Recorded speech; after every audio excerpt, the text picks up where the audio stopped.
sociedad donde hablar de humildad no es muy bien visto. ¿Quién quiere ser humilde? ¿Para qué sirve la humildad? Es un concepto retrógrado. En realidad lo importante es destacarse, lo importante es ser grande y mostrar la grandeza y la nobleza de uno.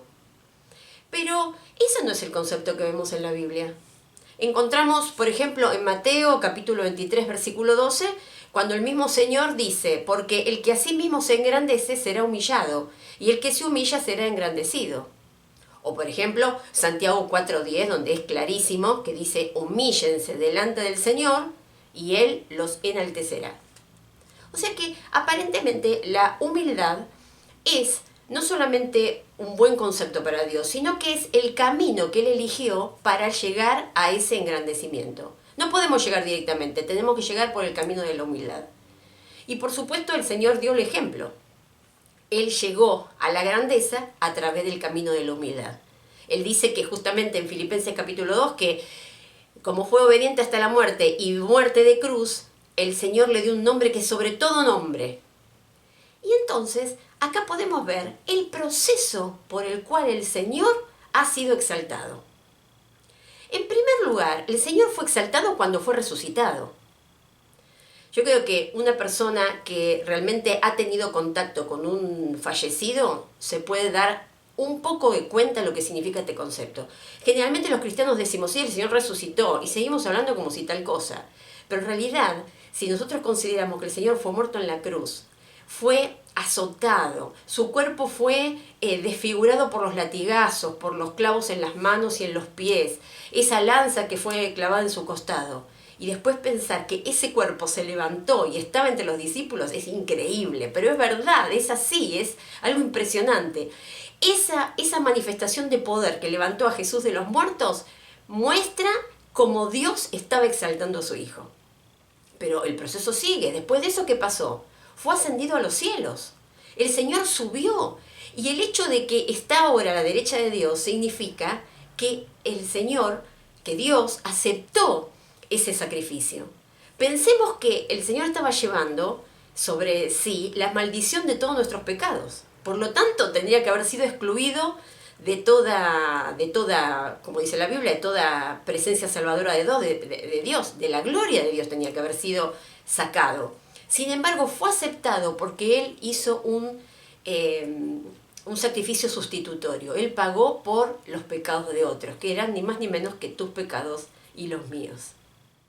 Pero esto sigue, porque el Señor también fue coronado rey.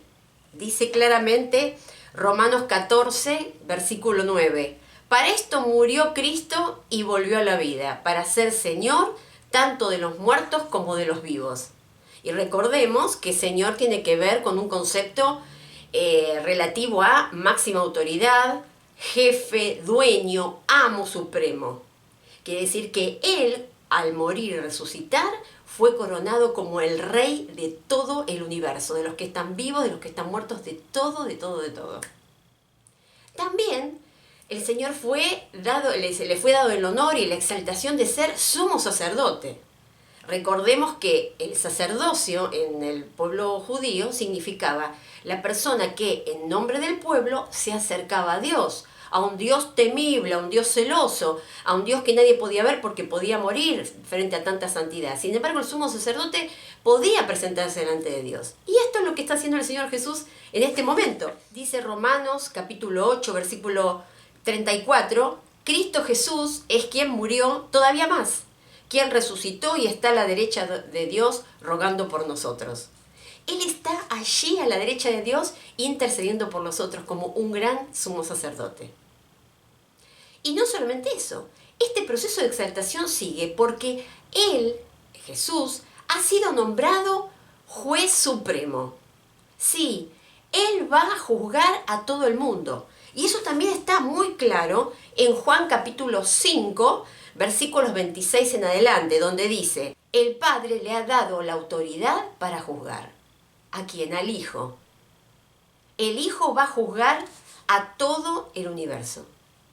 Y eso también tiene que ver con este proceso de exaltación de Jesús, que va a terminar en una gran exaltación pública. Cuando en Filipenses 2 dice que se le va a dar un nombre que es sobre todo nombre, y en el nombre de Jesús se va a doblar toda la rodilla de los que están en los cielos, en la tierra y debajo de la tierra. Los que están en los cielos, ¿quiénes son? Los ángeles y todos los redimidos, es decir, aquellos que han creído en Jesús, que han creído en Dios y que ya están allá disfrutando de la presencia del Señor. Ellos se van a arrodillar declarando que Jesús es el Señor. También dice los que están en la tierra. Y ahí es, ¿quiénes están? Están gente como nosotros, los creyentes, los que ya sabemos que Jesús es el Señor y que cuando lo veamos con todo placer y voluntariamente nos vamos a arrodillar para decirle, sí, vos sos mi Señor, cómo te amamos. Y bueno, a veces me imagino que va a ser un momento de gran estruendo y de alboroto, me imagino un griterío tremendo de todos diciéndole Señor, Señor. Pero por otro lado, me imagino también un momento de gran solemnidad, de silencio absoluto, de una seriedad tremenda, porque también al lado nuestro va a haber gente que ha rechazado, capaz en innumerable cantidad de veces, el señorío de Cristo sobre sus vidas, pero que en ese momento se van a tener que arrodillar como una muestra de reconocimiento de que sí, Él es el Señor.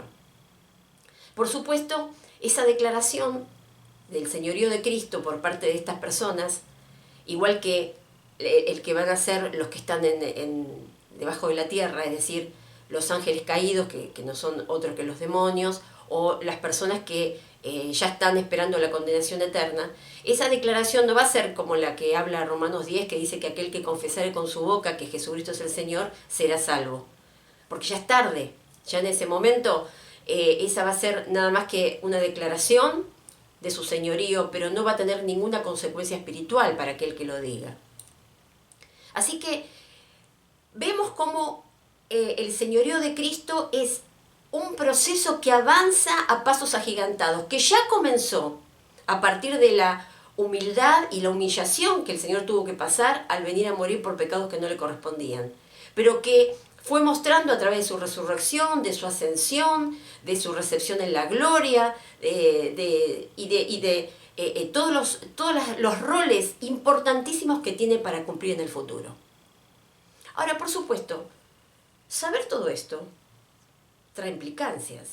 Es decir, que el Señor sea Señor tiene consecuencias en nuestras vidas. Y yo voy a mencionarles dos. La primera, que me parece importantísima, es el hecho de que si Jesús es quien dice ser el Señor del universo, evidentemente tiene que también ser mi Señor. Esto parece una perogrullada, ¿no? Porque ¿de qué venimos hablando todo este tiempo? Pero a veces entra en la confusión de pensar que una persona, por hacer una oración de fe y decirle al Señor que perdone sus pecados, o levantar la mano en una reunión, o adherir a un credo de una iglesia, es salvo. Y realmente no es así. Porque si nosotros nos ponemos a ver en la palabra, por ejemplo en el Nuevo Testamento, 747 veces en el Nuevo Testamento se lo llama a Jesús el Señor. En el libro de Hechos nada más, se lo menciona como Señor 92 veces. ¿Y cuántas veces se lo nombra como Salvador? 2. ¿Qué quiere decir esto? Que la importancia de Jesús como Señor es superlativa con respecto a otras cualidades que Él tiene. De manera que yo no puedo ser salva si acepto el perdón que Él me da de mi pecado, pero por otro lado estoy manteniendo una vida de desobediencia. Es decir, que si Jesús es el Señor del universo, tiene que ser mi Señor. Y eso se tiene que trasuntar en una vida de transformación, una vida que busca hacer la voluntad del Padre y no mi propia voluntad. Yo no puedo estar agarrado de la salvación que me da Dios con una mano y de la otra mano de una vida en donde se hace lo que yo digo. Es absolutamente incompatible. Por lo tanto, la primera implicancia que tiene esto del señorío de Cristo es: ¿qué hago yo con ese señorío? ¿Lo acepto? ¿Acepto al Señor con todas sus cualidades y sus condiciones? ¿Acepto su voluntad sobre mi vida? Eso es importantísimo porque en virtud de eso va a haber más implicancias que van a ser eternas. Por lo tanto, es el momento para que nosotros reflexionemos. Ahora, vos me vas a decir, bueno, pero es difícil aceptar el señorío de Cristo, es difícil vivir como el Señor quiere, es difícil tener una vida de obediencia. Pero claro, pero en otras charlas también hemos visto que el Señor siempre da lo que Él exige. Él nunca te pide algo que Él no puede darte. Por lo tanto, tenemos que, para terminar esta primera implicancia, recalcar el hecho de que se puede vivir una vida de obediencia a Dios.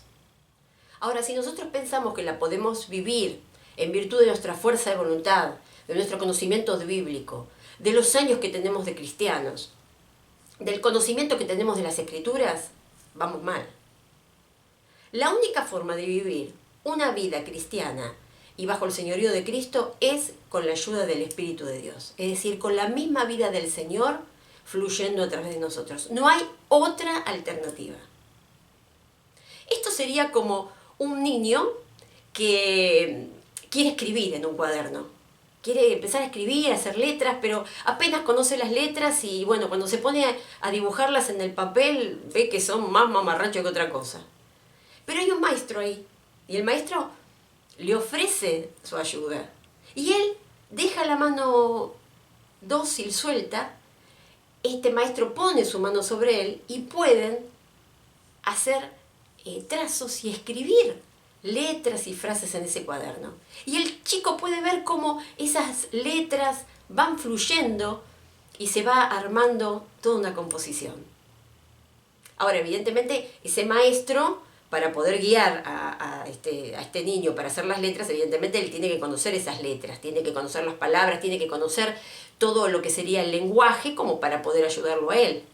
Entonces, cuando nosotros pensamos eso, decimos, pero, a ver, el Señor a mí me pide rendición. ¿Cuándo Dios se ha rendido? Si Dios es supremo, si no hay nada arriba de Él, ¿cómo me está pidiendo Él que yo me rinda cuando Él nunca lo hizo? Claro, pero Jesús hecho hombre, Jesús encarnado, sí lo hizo. Él sí se rindió. Juan 6:38 dice, el propio Jesús, porque yo no he bajado del cielo para hacer mi propia voluntad, sino para hacer la voluntad de mi Padre que me ha enviado. O sea que Él sí sabe lo que significa hacer la voluntad de otra persona. Él, siendo Dios, se rebajó a la condición de hombre y aceptó la voluntad que el Padre tenía sobre Él. Y la hizo cabalmente, la obedeció. O sea que Él puede enseñarnos a nosotros también a obedecer una voluntad que no es la nuestra, sino que es la de Dios. Él tiene experiencia y nos puede guiar. También podemos decir, bueno, Dios está pidiendo de mí una vida de obediencia. Una obediencia total, una obediencia que la tengo que cumplir a pesar de que me convenga o no me convenga, a pesar de que capaz a partir de la obediencia a Dios pueda perder un trabajo o hasta tenga que cortar alguna relación. Si Él está en un estado de santidad, Dios, que nunca tuvo que sufrir todas esas penalidades. Entonces, ¿cómo me puede pedir obediencia a mí bajo estas circunstancias? Bueno, pero justamente Jesús, Dios hecho hombre, sí nos puede ayudar. Porque dice Hebreos 5:8, así que Cristo, a pesar de ser hijo, sufriendo, aprendió lo que es la obediencia. Esto no significa que Jesús era desobediente y entonces a partir del sufrimiento aprendió a obedecer. No, lo que significa que sufriendo aprendió lo que es obediencia es que Él siempre obedeció. Siempre su naturaleza hizo que obedeciera al Padre y que hubiese una armonía total entre ellos. Pero ahora, siendo hombre, aprendí a obedecer a pesar del sufrimiento, algo que nunca había experimentado. Y Él lo tuvo que experimentar y tuvo que vivirlo acá en la tierra para poder ahora a nosotros guiarnos y decirnos con autoridad, yo sé lo que significa obedecer a pesar de que te duela. También Dios nos pide que confiemos, que dependamos de Él. Y bueno, pero Dios, ¿cuándo dependió de alguien? Si Él es la máxima autoridad. Pero Jesús encarnado, sí aprendió a confiar. Recordemos que cuando Él vino a la Tierra, no vino como en esas películas donde aparecen las invasiones extraterrestres y aparecen unas naves gigantescas con unas armas tremendas, una capacidad de ataque impresionante. Él vino como bebé. La situación de indefensión más grande que existe. Yo por lo menos no me puedo imaginar una situación de más vulnerabilidad que la de un bebé. El bebé no puede hacer nada por sí mismo, ni siquiera puede comer, ni siquiera puede movilizarse, no puede hacer nada. O sea que él vino como bebé para mostrar que él confiaba en su padre y que sabía que su padre iba a mover todos los recursos que hicieran falta para que él no solamente viviera y creciera, sino que pudiera cumplir su misión. Entonces, él puede también indicarnos y guiarnos en este camino de indefensión que tenemos, capaz enfrente a un mundo que es tan aguerrido y tan malvado. Pero nosotros contamos con los recursos de Dios, como los contó Jesús. Y por lo tanto, Él nos puede guiar en esto de tenerlo a Dios como el que nos respalda y en el cual sí podemos confiar. También nos podemos preguntar, y bueno, pero el Señor nos pide que seamos santos, apartados del pecado. ¿Y cómo me pide eso? Si Él, obviamente, siempre estuvo apartado del pecado. Él vive en el cielo en condiciones óptimas. Pero hay que vivir santo y apartado del pecado en este mundo.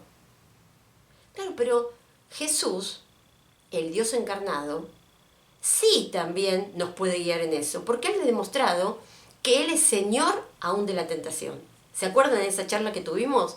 Recordábamos que justamente el ministerio de Jesús empezó en el desierto con una tentación para demostrar que en el mismo lugar, en el mismo terreno donde el primer Adán había perdido, que fue en el Edén, siendo tentado por la serpiente, y por supuesto después de ahí esa maldición se fue pasando de generación en generación.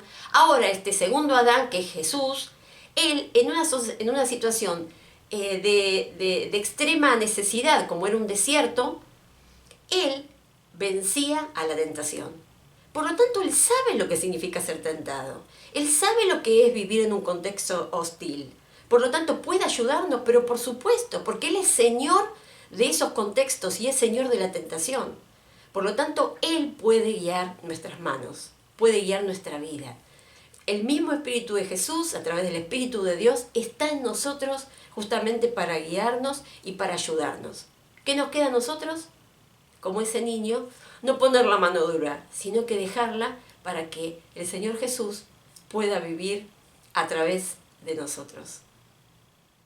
Ahora, todo esto tiene que ver con lo que significa el señorío de Cristo hoy. Hoy, en un mundo donde reina Satanás, donde Él es el príncipe, porque el rey sigue siendo Dios. En una situación en donde únicamente vemos adelantos de esa era venidera, de ese reino de paz, de gozo y de justicia que va a venir totalmente, pero que todavía no está. Y que ahora sí, lo único que hacemos es ver adelantos y podemos ver ese reino en los corazones de aquellos que confiamos en Dios. Y podemos ya vislumbrar y como saborear muchas de las bendiciones que vamos a tener en forma total en aquella era venidera, aquella era que va a venir. Pero hoy sí podemos disfrutar de lo que sería el amor, el dominio propio, el gozo, la paz y todas las cosas que vivir bajo el reinado de Dios nos da. ¿Pero esto termina acá? No, y por eso te quería hablar de las implicancias eternas. Porque dice el Señor que así como el Señor se humilló y fue exaltado y entró en ese proceso de exaltación, Él también va a compartir esa gloria y esa exaltación con nosotros. Sí, aunque te parezca mentira. Mira, dice claramente Mateo 19, versículo 28, está hablando el propio Jesús y dice: les aseguro que cuando llegue el tiempo en que todo sea renovado, está hablando de esa era venidera, cuando el Hijo del Hombre se siente en su trono glorioso, ustedes que me han seguido se sentarán también en 12 tronos. Bueno, capaz que podemos pensar que esto se está circunscribiendo nada más que a los 12 discípulos. Pero fíjense, en Apocalipsis 3:21, está hablando una de las iglesias y dice que a los que salgan vencedores, es decir, aquellos que hayan perseverado en una vida de obediencia a Dios, dice, les daré un lugar conmigo en mi trono. Y así como yo he vencido y me he sentado con mi Padre en el trono. Hay un lugar en el trono para nosotros. Y Apocalipsis 5, 9 y 10, hay una multitud que canta al Señor. Y una de las cosas que dice es, nos redimiste para Dios, a gente de toda raza, lengua, pueblo y nación, o sea, a todos. Hay gente de todas las naciones, de todos los pueblos que están y que han estado sobre la faz de la tierra. Por lo menos hay un integrante de cada uno, dice la palabra. Y dice que a esos redimidos los hiciste formar parte de un reino. Y los hiciste sacerdotes para nuestro Dios. Recordemos que el concepto de sacerdote significaba, en nombre del pueblo, estar con la posibilidad de llegar hasta Dios. Quiere decir que nos hiciste con la posibilidad de acercarnos a Dios. Y dice, a ese reino que nos hiciste también sacerdotes para Dios, van a reinar sobre la tierra. O sea que esa exaltación y esa autoridad que tiene el Señor también va a ser delegada a nosotros. También nosotros vamos a tener autoridad el día de mañana.